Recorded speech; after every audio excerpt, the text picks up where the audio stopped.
Jeff Ulbrich and what it is that he does with this system this season is really probably going to have a much bigger impact on the outcome of our season than how good Zach Wilson is going to be. And I'm just going to keep that real. If he's going to be able to get game plans enough together to keep that ridiculous stretch at the beginning of the season with those fourth AFC North games back to back, if he game plans well through those games, and we come out looking like a much improved defense, playing like a much improved defense, building that confidence and that swagger with some of these young kids that are going to be playing on what we expect to be a pretty highly ranked defense. I don't think any of the conversation that we'll have really towards the end of the season will be talking about Zach is horrible. Zach has been able to win games because he's only got to score 10 points. Jeff Ulbrich's in the spotlight tonight, guys. What do you think? Am I wrong? Nope, I don't think so.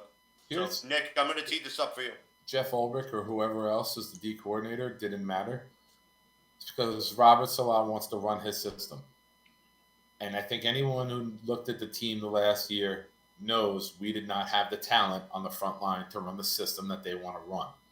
So at the end of the year, when people are calling for Jeff Ulbrich, I'm like, there's no reason to call for Jeff Ulbrich. The next guy we would bring in is running the same exact system.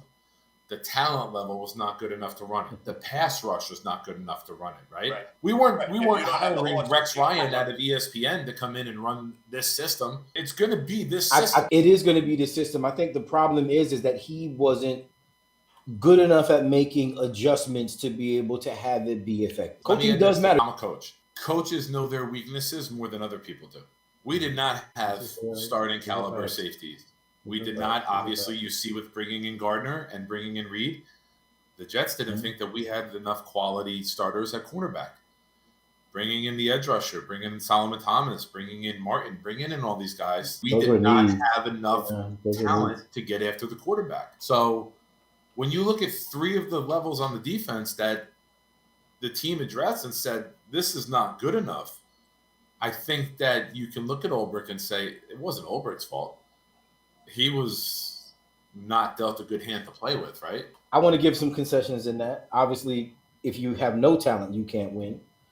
But if I'm just going to keep it real, at this level, the talent isn't really much different, right? We even heard Robert Saleh say that a few different times when he's talking about, influx of talent and what it is that we had here. So I can't say that I really 100% would say that talent didn't impact where it is that we were. I still think that you coach those guys up. You put them in positions to be successful, and he didn't do that enough. We didn't game plan well enough against teams where we kind of should have, especially when we look at games like the Atlanta game where we really didn't do much of anything to stop them. We knew exactly what it is that they were going to do. That's on coaching, right?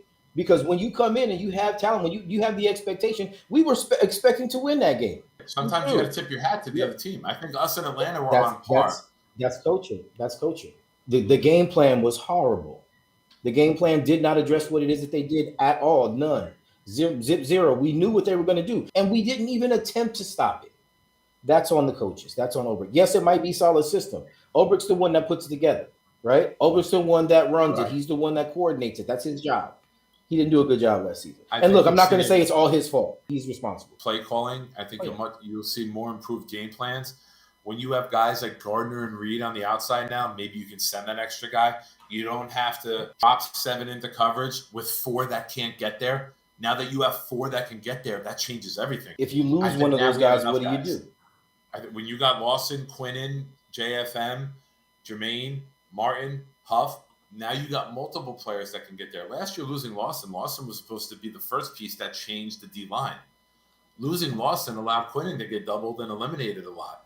Now that you got Jermaine and Lawson coming off the outside, JFM and Quinnen coming up the middle are going to be dangerous. So it's a domino effect of greatness instead of the domino effect of awfulness, which the Jets fans have seen. We haven't had a very talented roster. We haven't had a lot of depth. We've been having some of our main players get injured, some of them like Carl Lawson, before the season even starts. So we don't even know what we could have been. So I think that now that the talent level has risen, you'll see the game plan rise. Because you can't take chances when you don't have the depth, the talent, and the ability to do everything you want to do. And I think Ulbrich kind of went into his rookie season handcuffed.